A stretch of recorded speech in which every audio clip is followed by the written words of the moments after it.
ஜோதி, நான் இதில் பேசினா உனக்கு தெரியுத்தாண்டி, நீ கேட்குறது தானே பார்க்குறது தானே அப்படி. உங்கள் அம்மா நான் வாக்க உன்னை திட்டக்கூடாதுன்னு நினைக்கிறேன், இருந்தாலும் திட்டுறேன், சரியா?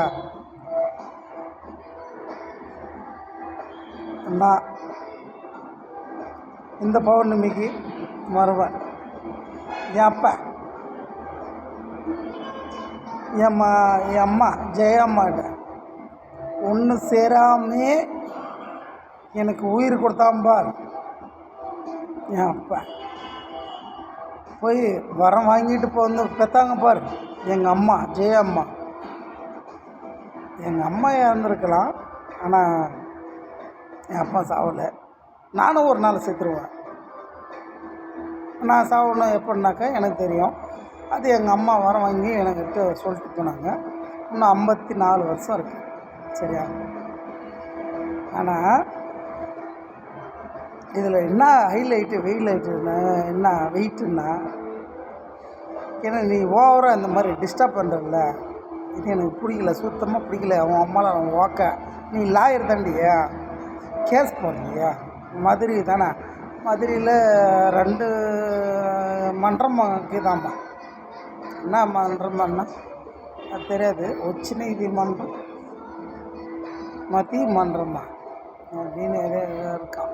எனக்கு அதெல்லாம் ஏது படிக்கிறது தெரியாது. எனக்கு தெரிஞ்சது என் அம்மா சொன்ன வழியில் நான் பிறந்து வளர்ந்தேன். நான் படிப்பறிவு இல்லை தான், ஆனால் பக்தி சக்தி எனக்குள்ளே இருக்குது. அதை வச்சு தான் என் உடம்புல 100 தழும்பு இருக்குது. எவனா ஹாஸ்பிட்டலில் இருந்து எவனா வந்து செக் பண்ணிட்டோம், என் உடம்புல எத்தனை தழும்பு இருக்குதுன்னு பார்க்கட்டும். எவனா பத்திரிக்காரன் போயிட்டு என் ஊரில் போயிட்டு என் அப்பா அம்மா எப்படி, அவங்க அப்பா அம்மா எப்படி, அதாவது என்னோடய அம்மா ஜெயா, அவங்க அம்மாவோட அம்மா கூந்தல், அவங்களோட அம்மா அப்பா அம்மா எப்படி, என் அப்பா ராமசாமி, அவனுக்கு அப்பா மாரிமுத்து சுடுசோறு, அவங்களோட அப்பா அம்மா யார் அப்படின்னு சொல்லி அதை இன்னொன்று சொன்னால், என் அம்மா பேர் ஜெயவா, என் அம்மா பேரோட அம்மா கூந்தலா, என் அம்மாவுக்கு ஆம்பளியா பாவாடை ராய் புதுப்பட்டி, சரியா?